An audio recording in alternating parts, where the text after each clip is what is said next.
Hey, everybody, welcome back. This is episode 4 in a 4-part series about computer science for all. Very excited today to be joined by a very special guest. But first, before we get to that, I just want to thank everybody that's been following along for this month. It's been kind of fun getting to kind of know StreamYard or get to understand StreamYard and how that works. I appreciate those of you that have joined and commented in the chats and all that. So make sure you comment and communicate with us. As I bring up on stage someone that I've known for probably a better part of a decade, if not more than that. Of course, been following his work long before I ever started doing some of this stuff too.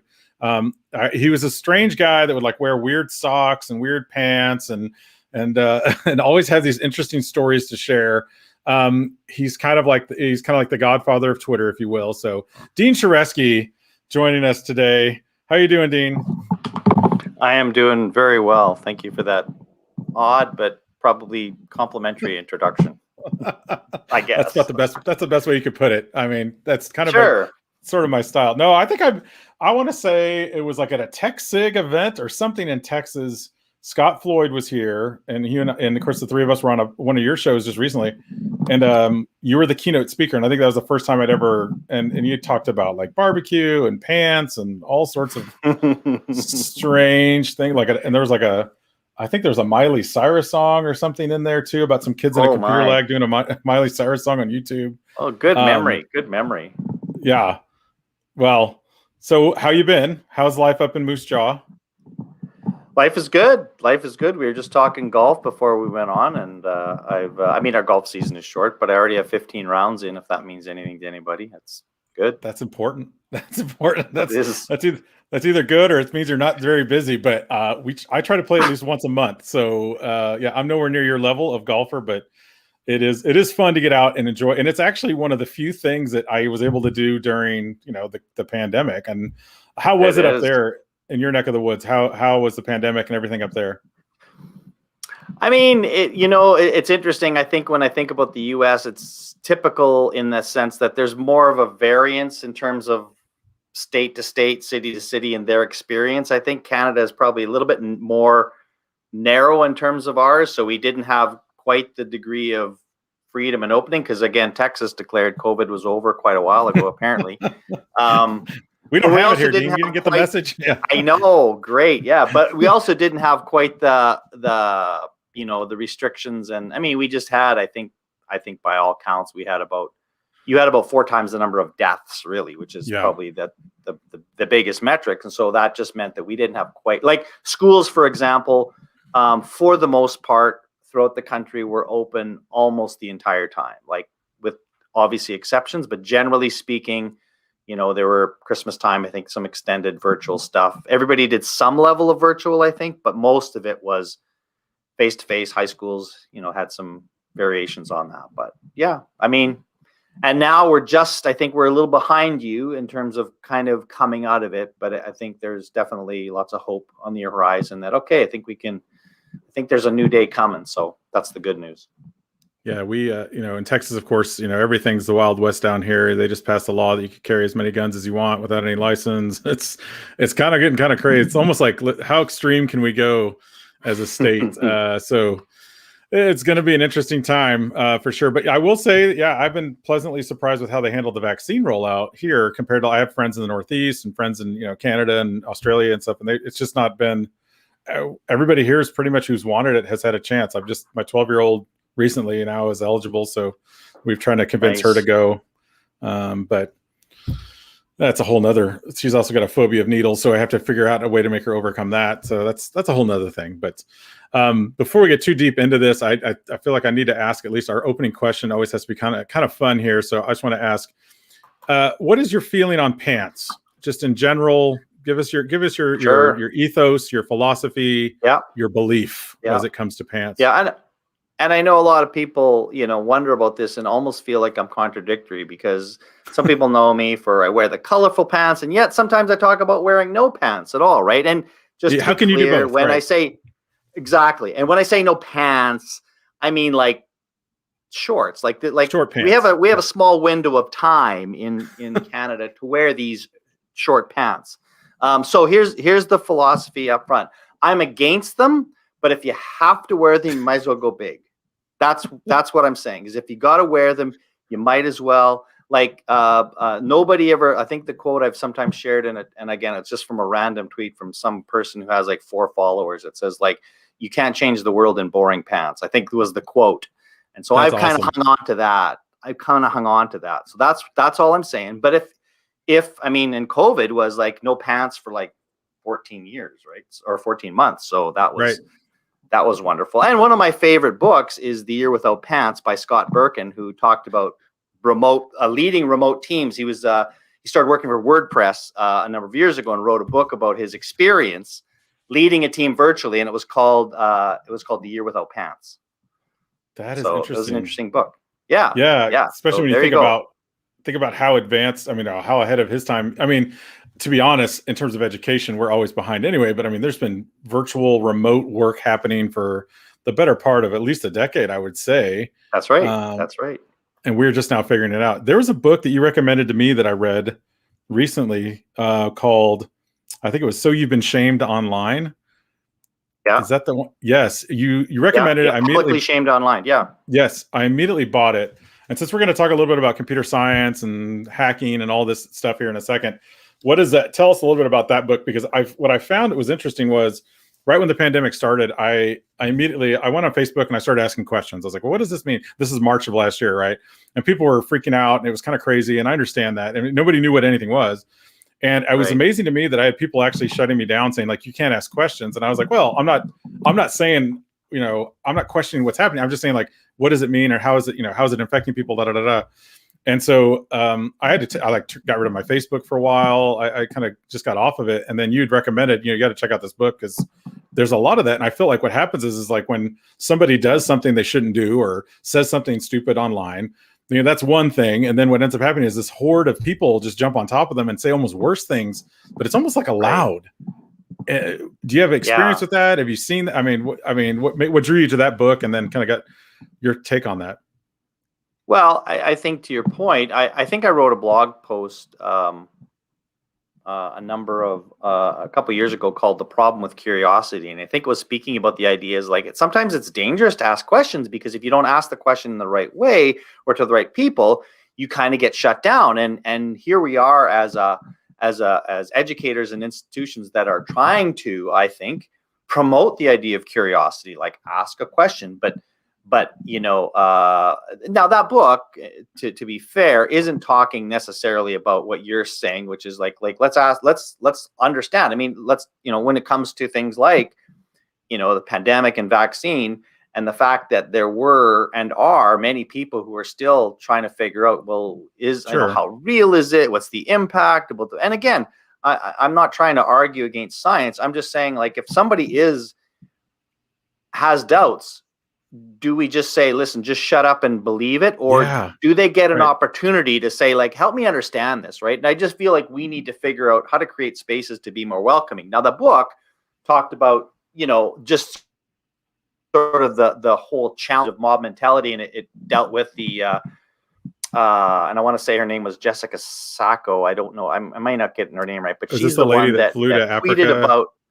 Yeah, she flew to Africa and says, I'm going to Africa, I hope I don't get AIDS. And she said, of course not, something, I'm not black or something like that. She was I'm white, so I don't have to worry about trying to be funny. It was not a funny joke. And by the time she landed, her life was destroyed.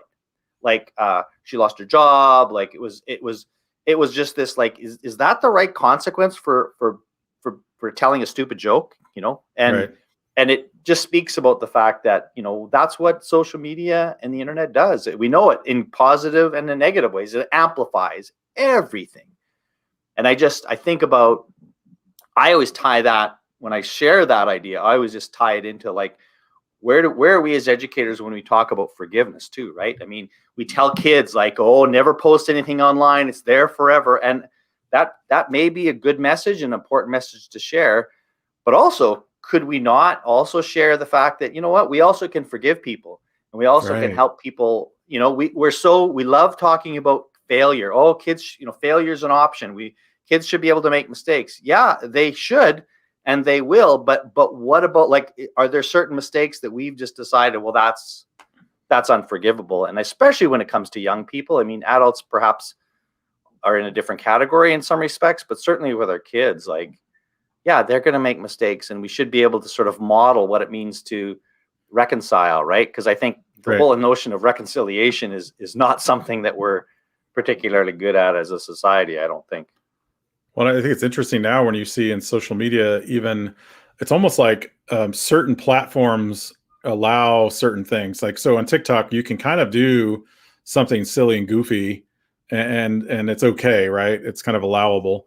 But if you go to like, Facebook is a little bit different because that's your friends, or Twitter is a little more professional, I guess, or Instagram. And like here recently, I did it was Nextdoor. Do you guys have Nextdoor up there? Oh, and he's frozen, so I may have lost him. Oh, rats. Okay, there he is. You're back. Did you catch any of that? Sorry. Okay. You just started talking, so. Okay, yeah, some of the different platforms. I was talking about how different platforms, it's almost like you're allowed to do different things. So in TikTok, you can be a little more silly and goofy, whereas Twitter's a little more professional-ish. And then, like, do you guys have something? We have Nextdoor here. Do you guys have that in Canada? Not familiar. It's maybe we do. I just may not be in on it. It's a neighborhood. It's basically proximity based. So it's just only people in your neighborhood. Anybody within like, I don't know, however many miles, you don't know any of these people. So you talk about a different thing. Like, so in one instance, I tested something. I went up and I found a coral snake here, which is a very poisonous snake in Texas. It's not super dangerous because it's very shy. Right. And I recorded a video and I posted on Facebook and Nextdoor the exact same thing. I said, the video says, "Oh, look at the snake I'm following. I'm going to try to pet it," being silly and cheeky, right? And so people on Facebook were just laughing because they know me. I posted the exact same thing on Nextdoor, and this is people that don't know me, but I'm in the neighborhood, and it was like, I'd ended the world. I had 300 messages about, don't ever touch that thing. It's going to kill you, and da-da-da-da. And I was like, obviously, you can't really get sarcasm in a message sometimes. So it was just interesting to see, like, even how the variety of platforms nowadays for kids are going to have to really kind of navigate that. What's video versus, yeah. And I've often thought about this, and I've shared it a bit, and I still haven't quite processed it. But when I think about when I joined Twitter in 2007, maybe, right when it's launched, yeah. It was very, unlike for people that don't know, there were no followers. There was not even an @ symbol at some point. There were no hashtags. Like, it was just a very different space. Very, like, hey, let's just play around here. Like so many things of that era was. Like, it's like, okay, somebody would just share a new tool on their blog or somewhere, and all of a sudden, and you'd recognize a handful of people that you knew that was sort of the same group of people that were trying all these things. But from the onset, Twitter for me was like, I felt it more like just a close bunch of people that you could make those kinds of sarcastic jokes, and people would get. And there was very rarely misunderstandings, because you weren't talking to thousands of people. You were talking to a few hundred or dozen at the most, and it was just this more community-based thing. Well, I continued that mindset even as I grew with followers, and I never really paid attention. And all of a sudden, when this follower thing came out, I realized, oh, you actually have quite a few, of which many people have no idea who I am or like how they even came to me. And so I for the longest time, I hardly referenced, education stuff was sort of like mixed in with talking about no pants and napping and barbecue, the Minnesota Vikings and barbecue, like all the stuff that and I like that. Like, that was, to me, that's what I wanted. I can talk about education in all kinds of other places. I don't want to really talk about it here, because I never thought the platform suited itself for deep conversations, which I still don't think it does. Right. But I think I hung on to that, and I still sort of do in some respects, more so than I should have, because I didn't accept the fact that it's not the same place it was in 2007, and the place has changed, right? It's like, when you go to your neighborhood pub or whatever, and it's a different group there, and I'm still trying to make the same jokes with the same people I did 5 years ago, and these kids are going like, that's not even funny, and I'm going, well, sure, it's funny. Don't you get it? Like, I'm listening to music, so I don't know if I've outgrown Twitter or Twitter's outgrown me, but I think it does speak to understanding the context of these spaces. So whether it's Nextdoor or Facebook or whatever, they do have their own unique qualities to them, for better, for worse. And unless you understand those, you're probably not going to enjoy or benefit from them the way you might. And I know that intuitively, and I think I probably do adjust. I'm not saying I don't, but I'm just, lament the fact that I can't be necessarily exactly the same way I would have been, like, for example, the joke, which is probably inappropriate now, is like, that's what she said joke, that, the Michael Scott stuff. Yeah. Like, I would The toss that out. Yeah, I toss that out every once in a while. And of course, if somebody didn't know what that was or something else, it could come across as, whatever. And I'm sure I said lots of inappropriate things. I don't deny that, but it's just about understanding, where are you and what, and how does this actually all work? I'm going back in your Twitter timeline right now to unearth something. I'm going to get Dean Shareski canceled. No. And I see Randy Rogers, a good friend of both of ours, joining us, saying, yeah, much more personal in 2007, a lot more conversational. I agree, Randy, on that. It's because it was smaller. That's all. Like, it was just like a handful of people, right? Like, it's the difference between, again, going to a meeting with 20 people, in a small restaurant, or with 5,000 people. Like, you can't act the same. You can't be the same people. So that's just reality. Yeah, I love that. I love the analogy too, of like going back to that old stomping ground of like going back to your old, pub or your old restaurant. And maybe it's under new ownership now, and the clientele's changed, and the food isn't quite the same, but there's still some of the vibe there. But it's right. Music changed. Everything's kind of lost. It's interesting how that goes. Well, we have we've kind of gone on a little bit without really getting into the meat of this yet, but I'm going to hit a couple things to you quickly. And one is, okay, since you're from Canada, I mean, I'm curious, and I know you do a lot of work in U.S. schools, a ton of work. You've worked with Discovery. You've done a lot of work with U.S. schools over the last couple of decades. What do you think? Is there a big difference? Do you feel like just kind of a vibe from schools in Canada versus schools in U.S.? What do you see as like one of the biggest differences? I'd say, just generally speaking, there's just a lot more scrutiny in the US in terms of like things like standardized testing, and I just think culturally, teachers aren't as valued as much in the US as they are in Canada. Now, my Canadian cohorts will probably argue and say, hey, we're not valued either. But as somebody who works in both places, I feel like, generally speaking, Canadian teachers are held with a little bit more higher esteem than our US teachers. That's just, again, people probably can argue with that. So that's one difference. I think another difference just is in terms of curriculum and outcomes. I think US schools are much more focused on college and career pathways as being like the number one purpose of school, whereas that's still important in Canada. It's just not the only thing. Like, this notion of citizenship, and a true liberal arts education probably dominates more so. And again, there would be variations on that, but I would say those would be a couple of differences.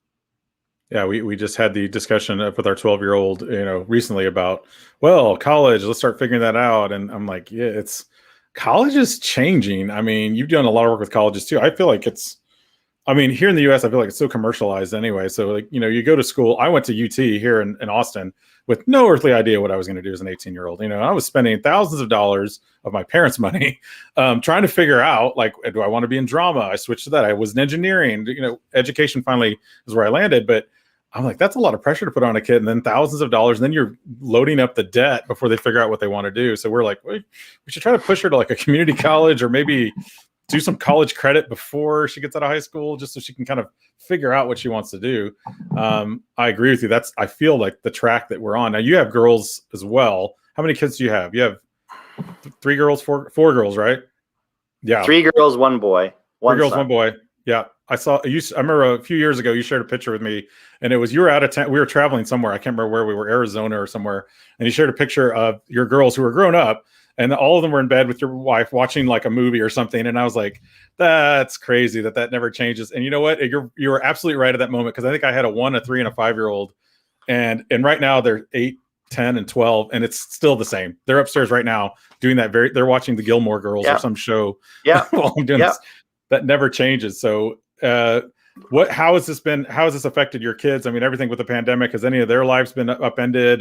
Have they been traveling? I mean, I guess you can't really travel. So no, When I think about how people around the world have coped with this, and you just count yourself as among the privileged to be able to do, and not that it's by choice, but I mean, all my kids, I think that my youngest, who was she's actually just finishing her last course right now in her 4-year degree program from Ryerson out of Toronto, and she's had to do it virtually. She's the one that probably got impacted the most, because like it's her last year of college, and her boyfriend is in Vermont, and they were apart, and she had to do it all at home, and she loves Toronto, and she's kind of wants to be independent, and now she's at home with, like, for her it was probably the most difficult. At the same time, relative to how a lot of other people coped, I mean, she was able to obviously save money in terms of not having to live in a pretty expensive city. So that is certainly a good thing. But I think my other kids all fared pretty well. My oldest daughter, in fact, she did lose her job as a result of COVID, but her and her husband are pretty good. They're pretty good money managers, and so for her it was like, I'll get the benefit, the government benefit, and she enjoyed a year of sort of leisure, and she just quite enjoyed it. And now she just got hired on to a company that she's just so in love with and can't believe that she has this job. So I mean, it's just like, so that kind of thing. So nobody, and I was the same way. Like I left Discovery before the pandemic and was trying to think about working full time, but had lots of independent work, and so I was fine too. And just in the last 6 months or so of back to sort of a full-time job. But it's hard to complain, really hard to complain. And in your work with Discovery and in all the decades of work that you've had kind of over the years too, I mean, there's let me drop in here because someone just added a comment here. Deborah Kerbo says the schools in Ireland are different as well. No standardized tests until high school level. Yeah, it's depending on the country you're in. I mean, there's going to be that pressure on what is it, in the U.S. here. I don't know why, and that's follow the dollar signs, I guess. But you spent the last couple of decades working with schools and ed tech, of course, and I'm sure you get asked this all the time. I get asked this all the time. So I'm asking you finally because I'm getting tired. I don't like answering it. So I'm going to make you answer it. What's the next big thing? What do you think? And I hate to get into tools and toys and all that other stuff when it comes to ed tech stuff, but is there an idea, a tool, a strategy, something that you feel like this is it? And maybe because we just came out of this pandemic or we're coming out of it, maybe we just discovered what it was. I don't know what your thoughts are on that. Yeah. I mean, I think you would have had the same conversations with all of the districts and people you work with. People by and large are saying, the wonderful thing is that all of the conversations that have been had about technology in the last 10, 15 years, now it's at a point where everybody gets it. Like everybody says, okay, I get it. Like this has value, this is purpose, and not just to sort of be a Band-Aid solution in terms of the virtual school offering. That is one aspect of it, but just generally speaking, that they're discovering that having an online space for kids to have a classroom, like just that concept of a given that your classroom is going to have is going to exist someplace online in a consistent way, and not just for that 1 year for that teacher that decided to set up a blog or whatever thing, but this is actually going to kind of continue, I think is now sort of pretty embedded, and people are going to expect that. Like if you're a parent and you can't figure out what your kid's learning about or doing, like you're going to say, where's their class? Like, I think that's going to be a thing. And to that end, I did some work with high school principals in the Vancouver, British Columbia area, and we actually produced a white paper around sort of a bit of a future looking, and I don't want to get too lofty with its outcome, but certainly the idea that seat time is no longer, never was, but that we're starting to understand it being such a poor metric of actual learning. Please. That will allow us to say, maybe this whole idea of minutes of curriculum and all these days and everything else has to be rethought and revisited. And I think we're going to start seeing it. And obviously technology is going to enable us to create those kinds of environments for kids. So that's me, maybe wishful thinking, but that's what I think will be the next thing that we work towards. I'm right there with you. I think whenever I've done talks about its integration of technology or one-to-one devices or whatever it is, I'm always like, well, you can do, your content is different because now you're creating instead of just consuming, and there's all these different areas and mechanisms. But the one area I never felt like I could tackle was time and space. Now, space, you can kind of shift with the flexible furniture and all of that. But trying to convince people that you could teach stuff at different times or have asynchronous. This is a few years ago when I was doing these talks, and I remember people were looking at me like I was, an alien or something. And now it's funny, if I said it today, they were like, "Oh, absolutely, we can totally." There's totally an opportunity for a student to like take a foreign language class at a different school somewhere across the city or across the state, and we can finally start bending some geographical barriers, which I think is kind of neat. But you're right. I think the seat time thing is going to be the big one. And that's going to come down to policies, unfortunately, in the States, because a lot of us here are still like, you have to have your 77,000 minutes here in Texas. And the only way to document that is through, are you sitting in that chair, which is kind of crazy when you think about it. Well, and I was actually pleasantly surprised and I think proven wrong in many cases. So when the fall came around, and many schools across the U.S. and in Canada were looking at, and for the terms vary, but I'm gonna call it concurrent teaching, not hybrid, but concurrent teaching, where basically cameras in the classroom, right? So that there were kids in the room, or in some cases, like when the school is completely online, the teachers actually were in their physical classrooms and streaming to the entire class. But eventually a blended of kids in person at home. I was like very much against. I still am. I still don't think it's a great way to teach. However, I will say I think I was proven wrong, because I talked to many people who were saying it was amazing how teachers figured that out. They figured out how to do it, and it might not be their preference, but to, in this case, talking to a parent of a kid that was experiencing this, said like, these teachers are amazing. Like, and my kids can. They'd pop in for like 2 hours in the morning synchronously, then they'd go off and work, and they'd come back for an hour in the afternoon and check in and do all this stuff. They said these teachers were incredible making this work. And again, I'm not saying that's the solution, but it points to the fact that it's possible. We'll get better at those kind of things, right? Like, that might not be the exact way we do it, but the idea that a kid can be at home working, still learning, and eventually, to me, the ideal point is like, not that the kid is home all the time, but the kid comes to school 2 days a week because he wants to participate in extracurricular and wants to still feel part of it. And just like remote working right now, like everybody's talking about the fact that so many employees are talking about, oh, I'd love to do 2 days at home, 3 days at the office, or whatever. That forward-thinking companies are going to figure out a way to enable that, because like that's the lifestyle I want. I want to figure out what blend of this works for me. So I think that's going to be exciting when kids actually have a choice and parents have a choice that meets their needs and their lifestyle more personally. So yeah, I think it's I think you think about what we've seen this year, and it's been a very, what I call a triage model, right? It's and teachers are still doing an amazing job of it. I mean, I can only imagine if they had the proper training, time, techniques, and all the others, all the research we're going to get out of this last year, and then really dedicate that toward what would be a high quality concurrent teaching model. I can only imagine what they would do, because there's kids that have really thrived even in a less than ideal environment. One of my kids is one of them in this environment. So I was like, man, I can only imagine what the possibilities will be in that future. Yes. Yeah. Chris Krias, as Mr. Parker, I know him. I can relate to that, working remotely. Yeah. I mean, that's a big part of it. And I think a lot of us too have seen that there are some good things that come out of this. I mean, your lifestyle is just different. You slow down. You don't have to drive.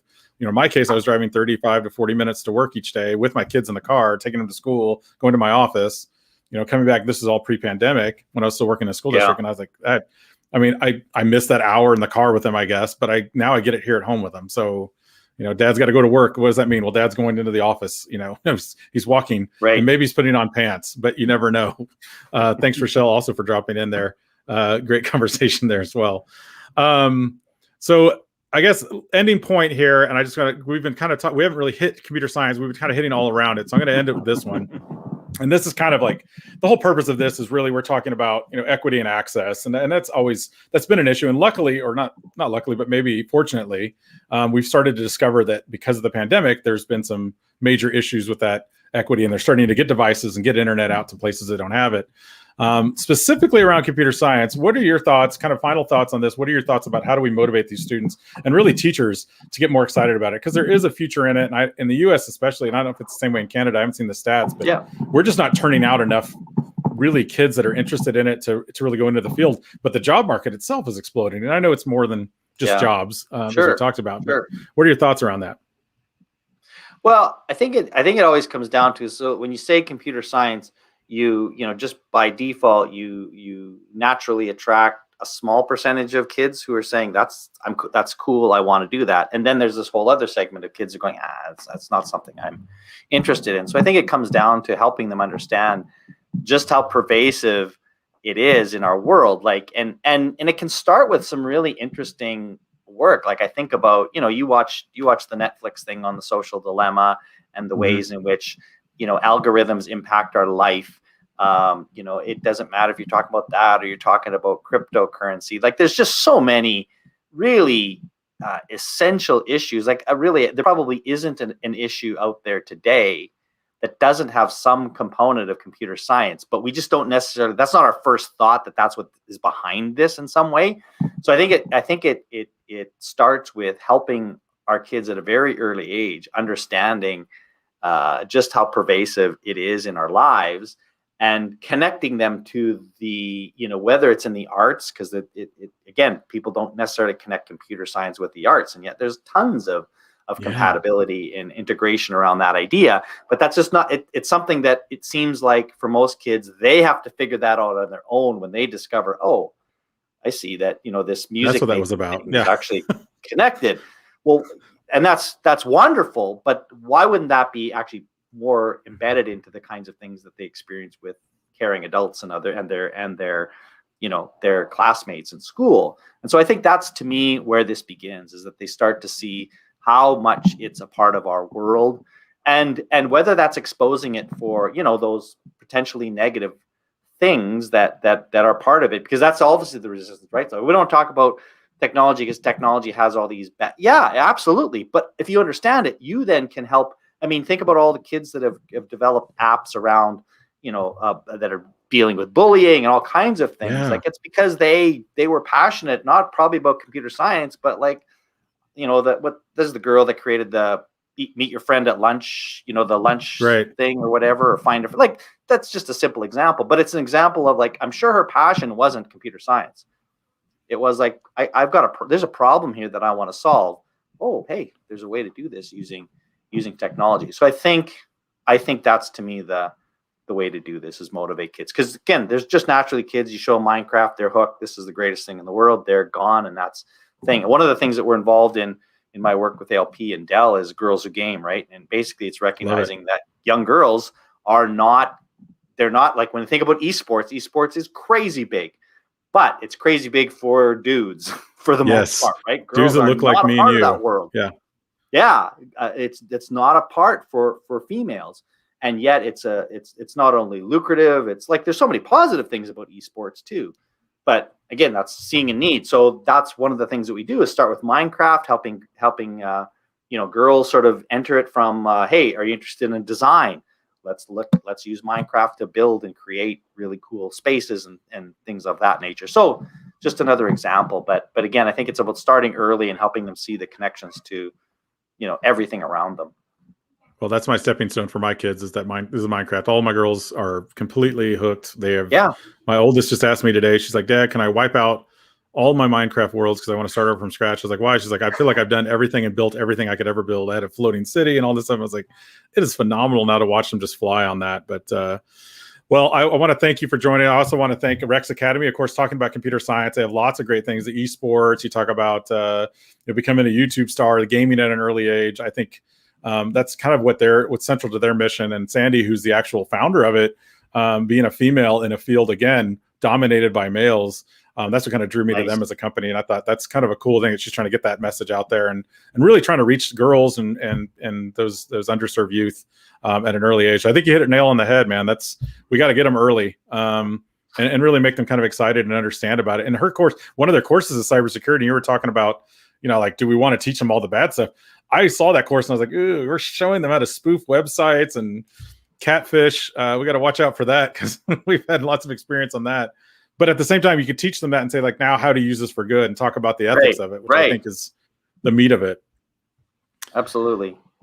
Well, thank you, Dean, for joining us, everybody. Thank you for joining us for this 4-part series. This wraps up this series on computer science for all. I'll probably be doing some more of these throughout the summer on different subject areas, but appreciate you, Dean, for joining me. Enjoy that golf game and keep on wearing them pants or not. The choice is yours. Well, absolutely. All right. Take care, everybody. You.